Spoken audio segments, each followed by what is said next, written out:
Good day mga ka-AC, mga ka-HVAC, mga ka-master natin dyan.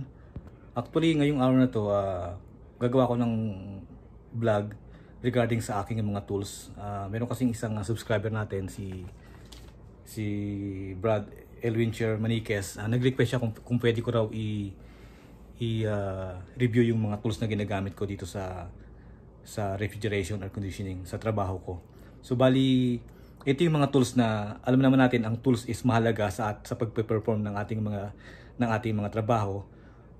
Pag maganda ang tools mo or maayos ang tools mo, syempre mas mapapadali ang iyong pagtatrabaho, mas magagawa mo ng maayos, at most probably less callback yung ating work or yung ating project.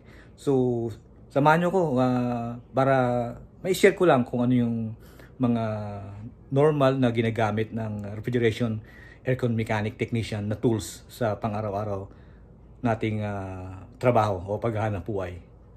So ito, unahin natin tong tools ko na to.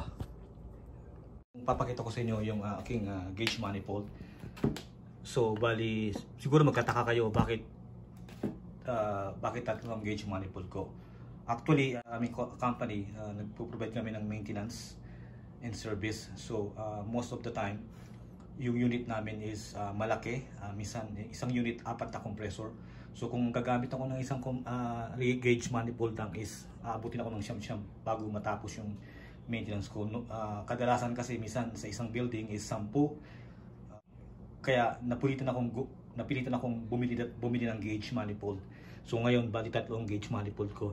Ito yung pinakaunang-una kong gauge manifold. Ang brand niya is Yellow Jacket. So 4-way bulb siya. Yan. So ito ginagamit ko para sa R22 ko lang, sa R22 refrigerant. And then ito yung pangalawa kong gauge manifold na binili. Yellow Jacket din siya. So ginagamit ko siya sa R14A at sa 404A. At bago ko siya gamitin, pina-flush ko muna siya ng nitrogen para ma-flush yung oil sa hose ko at sa gauge manifold ko. It's a good practice na dapat bago mo gamitin yung gauge manifold mo is kung meron ka namang nitrogen, i-flush out mo muna yung hose at yung mismong gauge manifold. So and then after that, nainganyo ako na bumili ng itong Testo sa 570 na system analyzer. Ang kagandahan kasi nito is multi-system siya. Pwede siya sa centigrade, sa Fahrenheit, pwede rin siyang micron gauge, at pwede rin siyang gawing amperahe. Kaso nga lang, bibili ka pa ng isang attachment, which is may clamps siya. So ito yung 570. So tingnan natin, i-power up natin. Actually, kung nakapanood na kayo ng video ko sa YouTube, kasama na to sa mga ginagamit ko itong Testo 570. Tingnan natin, i-power up natin. Yan. So nakaset ako ng R22 kasi R22 yung ginawa ko kanina. So may backlight siya. So yun, makikita mo yung mga pressure niya. So meron pa siyang laman. I-release natin. Yan. So yan, meron pa siyang refrigerant na konti. Ito kasi uling ginamit ko kanina sa work ko. So isisiro ko lang siya, nakasiro naman siya. So mapapansin niyo may backlight siya, tapos may refrigerant setting siya. Marami siyang pwedeng refrigerant na masukat or ma-analyze. Papalitan mo lang yung setting. So dito lang yun sa set point, sa setting. So refrigerant, i-okay mo lang siya. Yun. So scroll down ka. So makikita mo na kung anong refrigerant ang gusto mo, kung anong refrigerant ka nagwo-work, ang ginatrabaho mo. Yun lang, i-press mo lang siya. And then let's say 134A, i-okay mo lang siya. So and then okay, and then escape ka na lang. So naka 134A na siya. So ito, maganda to, mabilisan kasi may subcooling ka na. Ito may probe siya. Yan. Meron siyang probe, clamp probe, dalawa, para sa subcooling tsaka para sa super heat. Kagandahan kasi digital mo na siya makikita. So ito kasi normally degree Fahrenheit kami dito sa North America. Dito sa amin sa Canada, ang ginagamit namin is degree Fahrenheit. So pati sa school ang ginagamit is degree Fahrenheit din, kaya yan, nakasetting na siya diyan. Tapos ito yung ito yung aking multimeter. Ito bali Plug to. So nabili ko siya siguro, kung di ako nagkakamali, mga 5 years ago.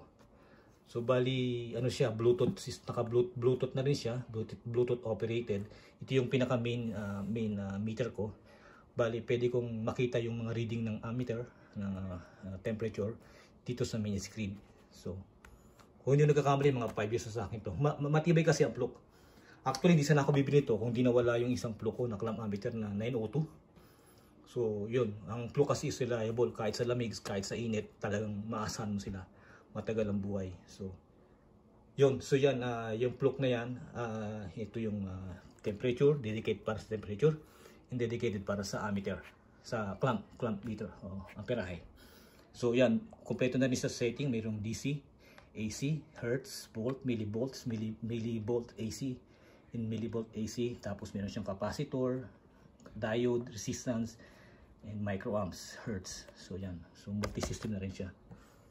And then, saan tayo susunod? Itong gauge, itong micron gauge ko. Itong yellow jacket micron gauge. Actually, matagal na rin sa akin to. Ang kagandahan dito sa micron gauge is, pag gumamit ka nito, masusure mo na full vacuum yung system mo. Pag nakuha mo yung 500 microns, minsan kasi may mga AC na nire-required na mas mababa yung micron. Minsan 200 microns nga sa label. So lalo yung mga ginagamit sa mga server room. So mas maganda kung meron kayong micron gauge. Mas ma-identify mo kung yung system na ginagawa mo is may leak or may moisture or yun. So ito, maganda tong tools na to. So tapos ano tayo? Itong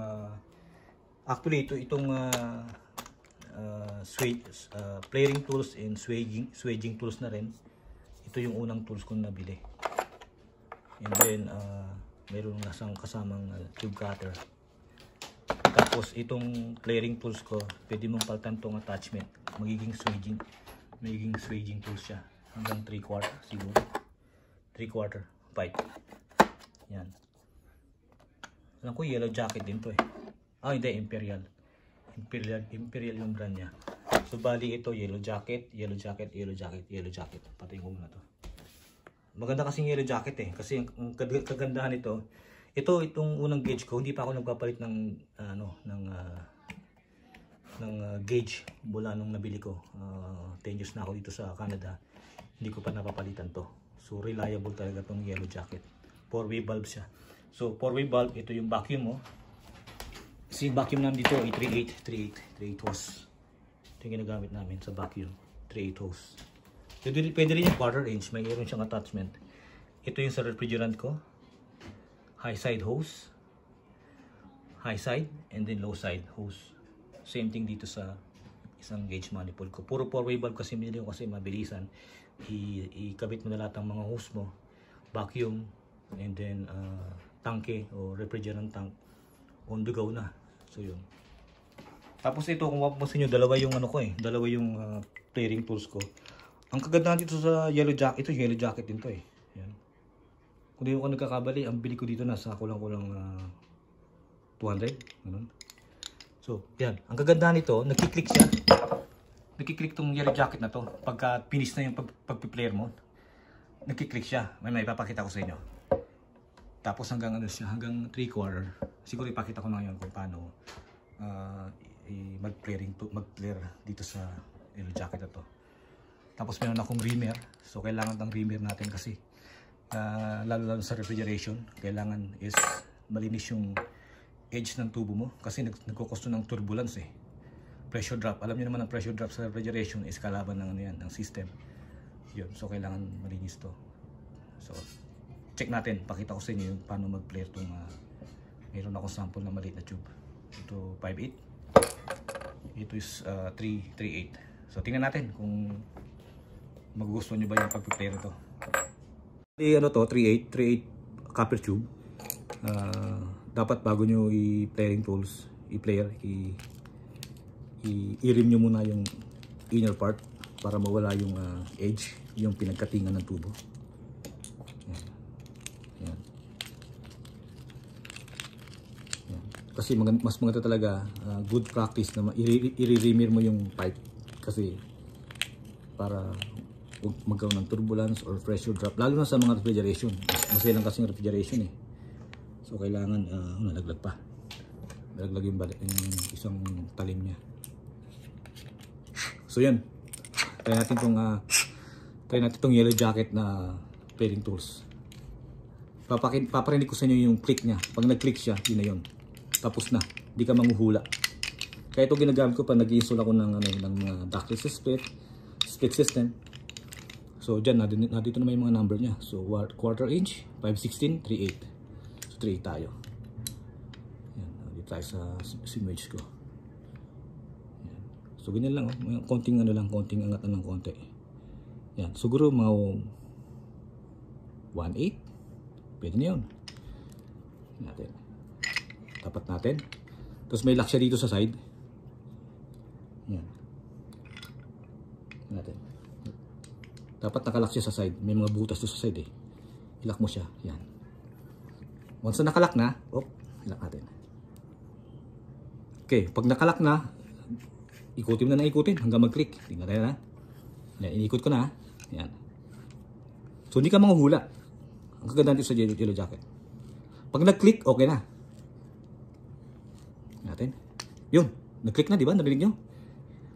Pag nag-click yan, hindi na babaon yan. Yun na yun. O yun, nag-click.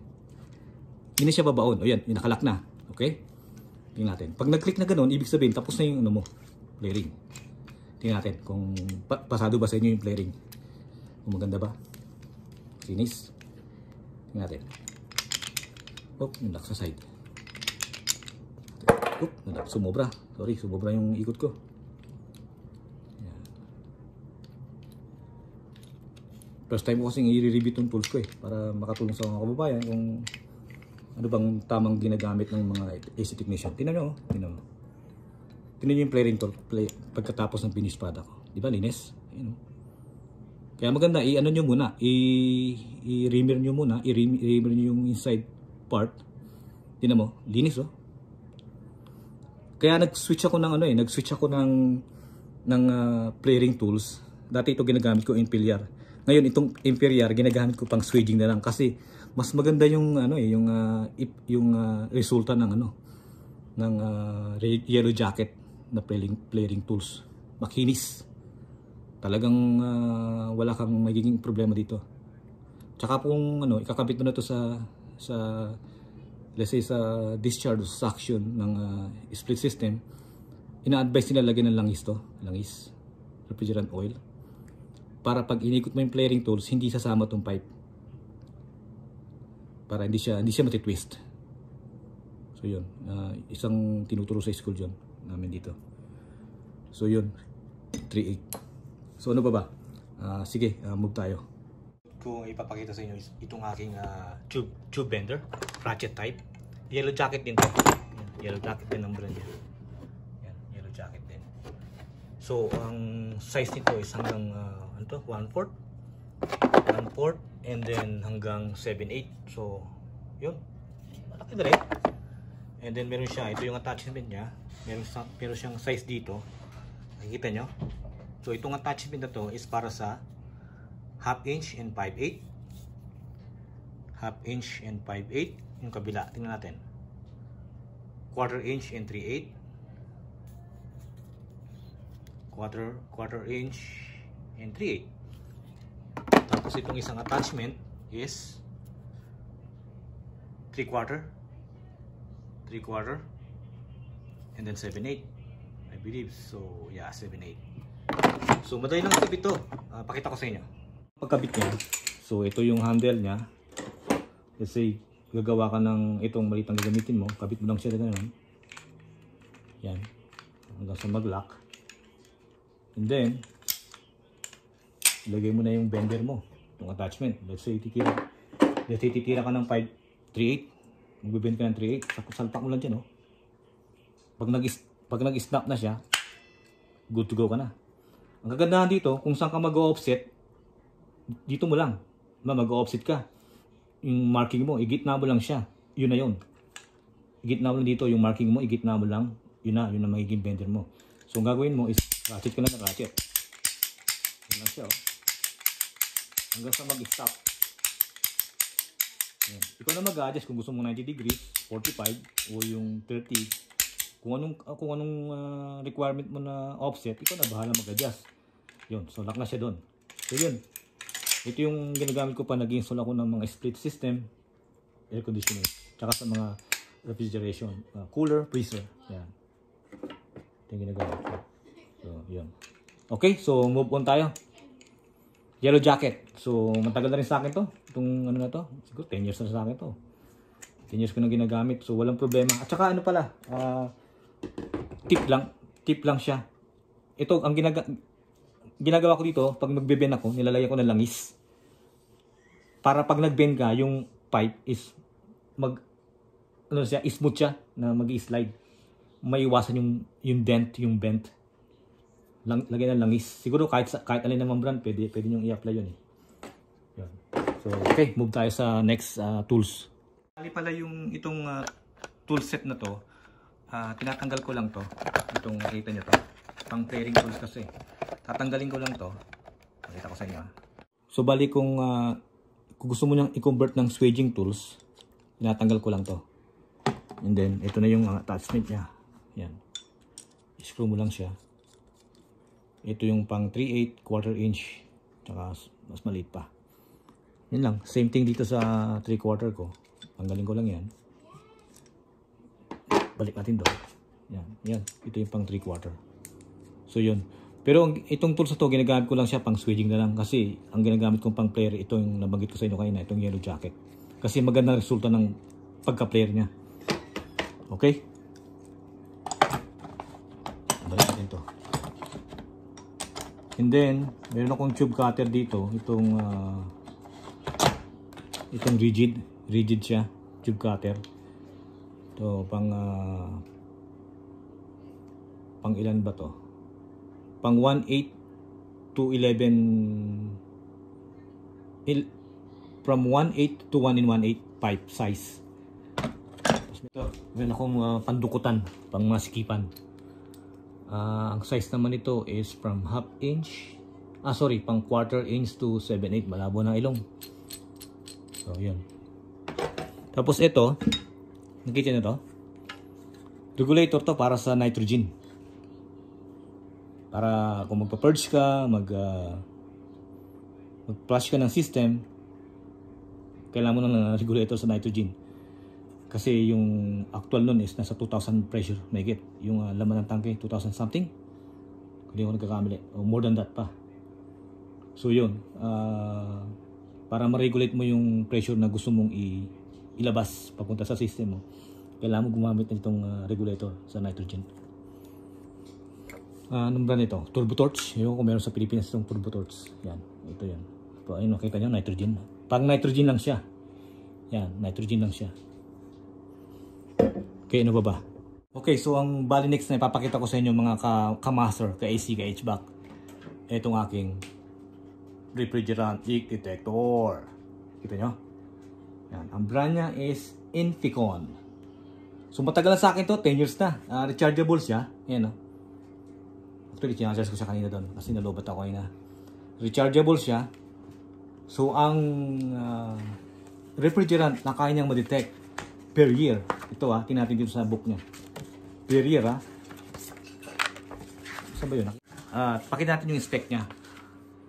Ang refrigerant na pwede niyang any kind of refrigerant pwede niyang ma-detect. Actually, ang sinasabi dito, nakita ko dito sa ano niya, kung di ako nagkakamali is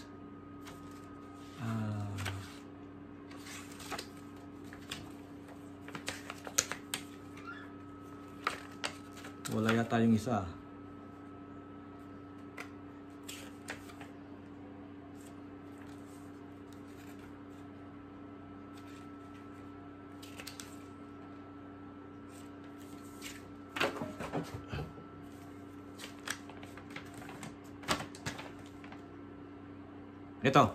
Ito na.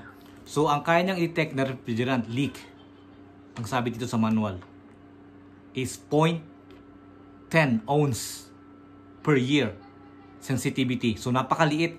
Kahit micro leak, makukuha niya. 0.10 ounce per year. Ito kaya niya i-detect. So, pagka nakadetect siya ng, ng refrigerant, magbibip siya ng so pag on mo siya, pag in-on mo siya, so magkakalibrate muna siya, ikakalibrate niya muna yung system. Yan. Yan. So, titigil siya, pag tumunog siya, toot, toot, toot, ibig sabihin, ready to use na siya. Yung unit, tools na to. Antin natin mag-calibrate siya. Magka-calibrate pa siya eh. Yan. So ito maganda ring tools to para ma-detect niyo yung leak niyo kung nasaan. Yan. Yung mga accessible, minsan may mga unit na hindi accessible eh, doon tayo mahirapan. So ito yung leak detector na ginagamit ko. Yon. So ready na to use. Kukuha ko ng refrigerant. Dito yung trace gas namin. Papakita ko sa inyo yung tunog.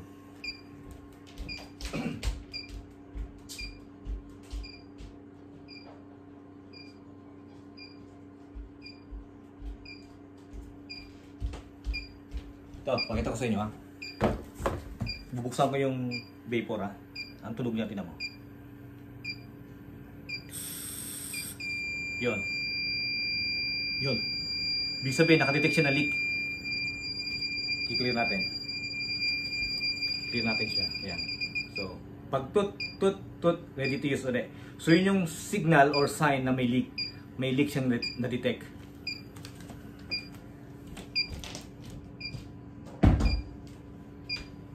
So, ito yung ginagamit kong pang-leak test. Refrigerant leak detector. Yan.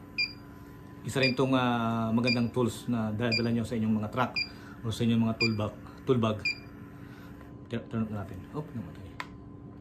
Yan. Charge ko ulit kita mamaya tapos ng review ko. And then, isa nito sa pinakamahalaga. Pakita ko sa inyo. Ito yung refrigerant scale. So actually ito is sa company to, kada isang technician meron ito. Basta refrigeration ka, yan. Yan, sa Weldan yan. Weldan property. Kasi medyo mahal to. So yun ang mga nabili ko. Ito sa akin to, yan. Lahat yan, nabili ko yan. Yan yung personal tools ko na galing sa bulsa ko yung pinangbili. Ito. Ito ginagamit namin ng scale pagka magkakarga kami ng refrigerant sa system kasi ini-scale namin para malaman kung how much refrigerant or pounds ang i-charge namin sa customer. Kung ilang pounds kasi ang bentahan dito sa amin. Pounds ang charge namin sa customer. So ito rin. Tsaka pagka importante rin to, let's say yung system mo is full in vacuum, totally empty. Normally ang ginagawa ko, mga technician din na practice dito is normally or lahat ng unit ay merong factory charge. So kung ilang charge yun, ilang pounds yun, ilang kilogram yun, pag ang system is galing sa fully vacuum, just check the refrigerant system charge. Gamitin mong scale mo, i-load mo kung ilan yon, nasa nameplate yon, and then good to go. Pwede ka nang umalis, turn mo yung compressor, good to go. Pwede kang mag-charge ng liquid refrigerant. Mas mabilis pag hindi gumagana ang compressor. So ito isa sa pinaka importante ring tools na ginagamit ng AC technician, refrigeration technician. So ano pa ba? Okay, so tsaka ito nga pala, itong tangke na to. Kada isang truck sa amin, meron kaming clean and dirty refrigerant. Ano yung clean? Ang clean is empty siya, na vacuum na siya. Let's say meron kang trouble call. Na find out mo na sira ang TXB.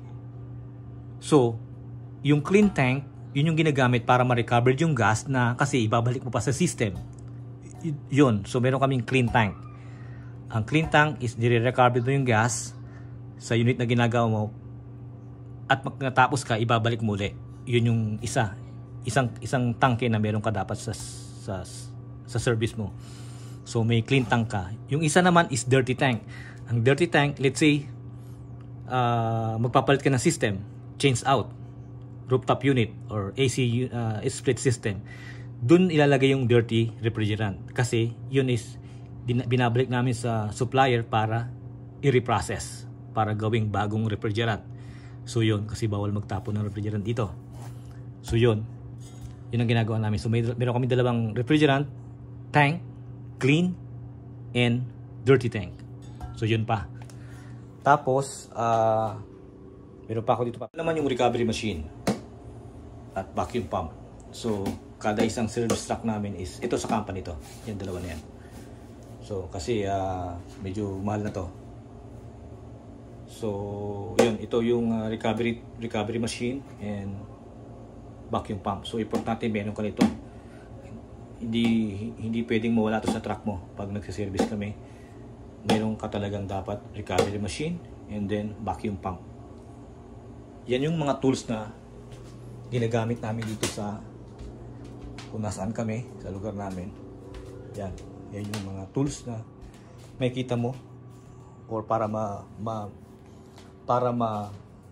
ma-perform mo na maayos yung trabaho mo. Although hindi mo naman kailangan talaga, pero depende kasi sa case namin. Nasa preventive maintenance kami, servicing.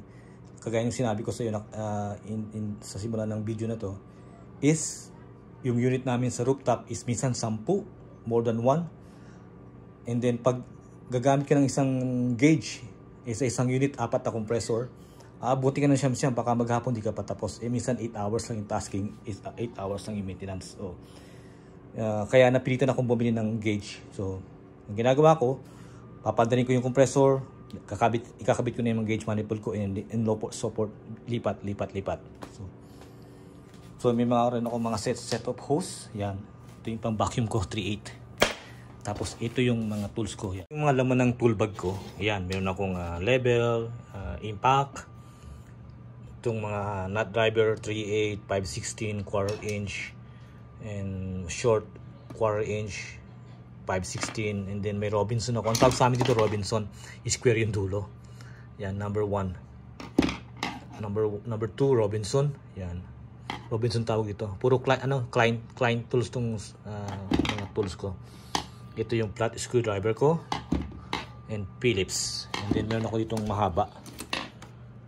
Wala na yata yung mahaba. So, ayun. Yan.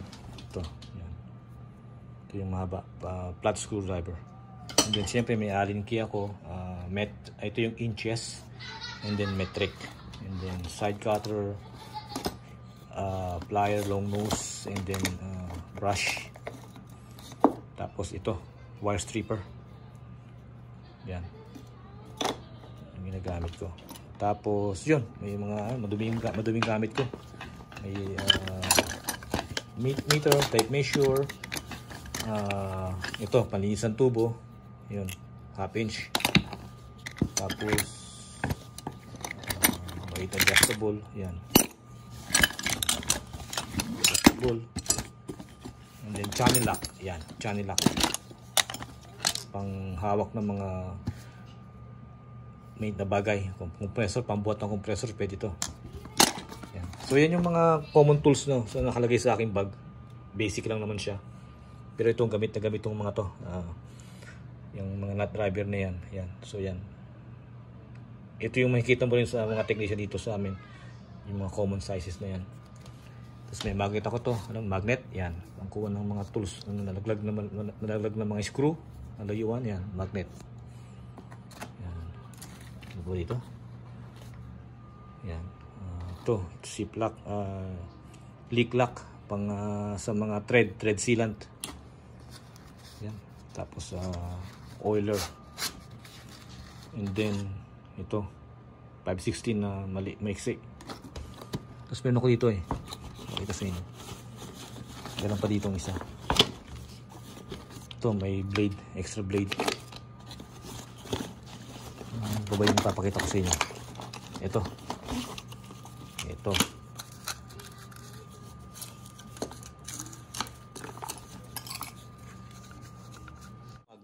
Magnet to para sa solenoid. Sa mga refrigeration, cooler, freezer, pag nagre-repair kami, kasi may Pag walang power ng solenoid, naka-close yun. So dapat kung nag-iba-vacuum mo siya, dapat yung system is open lahat. So nilalagay na namin sa solenoid to para yung plunger is umangat manually. Ito, magnet. Ginagamit namin sa mga cooler freezer. Yan. So ito yung malaga to, malaga rin to. Para hindi mo na ibibigyan ng power yung solenoid. Yan, yung mga tools na nakikita mo sa mga bag namin. Ito. Yan. Ito pala, nakalimutan ko.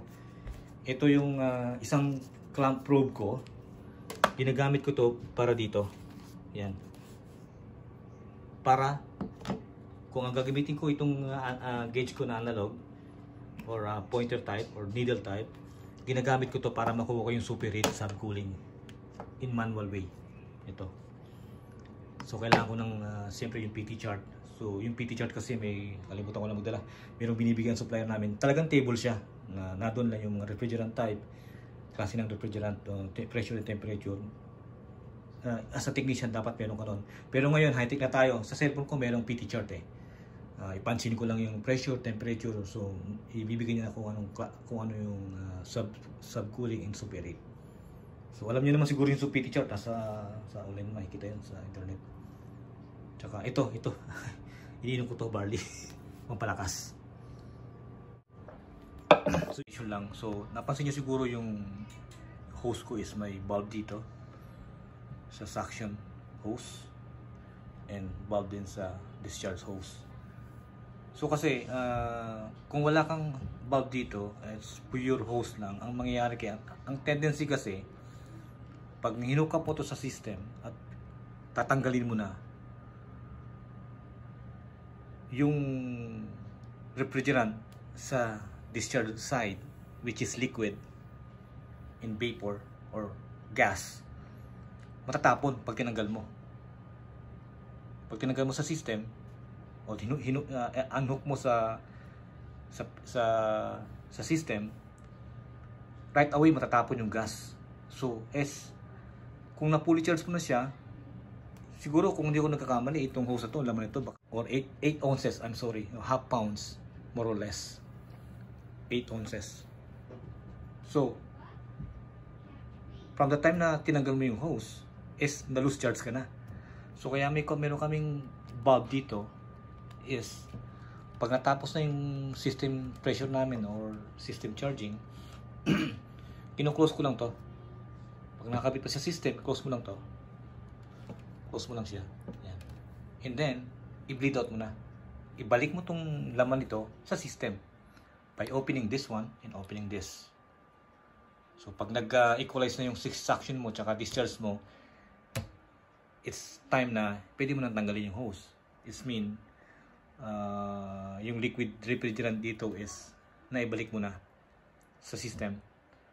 So, dahan-dahan mo na naman dahan-dahan mo na naman ibubuksan o ibabalik yung liquid kasi alam mo naman na liquid is harmful sa compressor.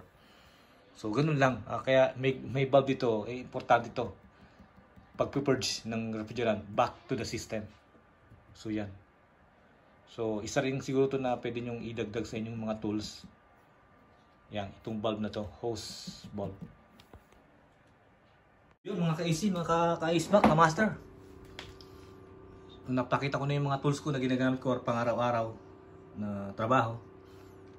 So, yun na siguro, napakita ko na sa inyo lahat ng tools na ginagamit ko dito sa aking trabaho. Yan na yun. Meron pala yung acetylene. Acetylene, sa bagay, yung acetylene tank is, nire-repair ko lang yun, bimibili ako sa supplier. Pero yung regulator at yung torch is personal tools ko. So, yun lang. Yan na yung mga tools na ginagamit ko sa pang-araw-araw na paghahanap buhay. Yan. So, without this, talagang mahirapan tayo i-perform ang ating trabaho. So, yan. Kaunting alaga na sa tools natin para tumagal. Tumagal ang buhay nila. Tsaka ito, nakita nyo ito, nakalimutan ko sabihin sa inyo. Ito, importante ito, flashlight. Rechargeable din to. Nasira na kasi yung holster niya. So, importante itong strobo light. Kasi, minsan, may mga time na madilim yung ginagawa mong aircon. So, kailangan mo din yung strobo light. So ano pa? Siguro wala na ako na-miss. Kung may na-miss man ako, idagdag ko na lang sa next vlog ko.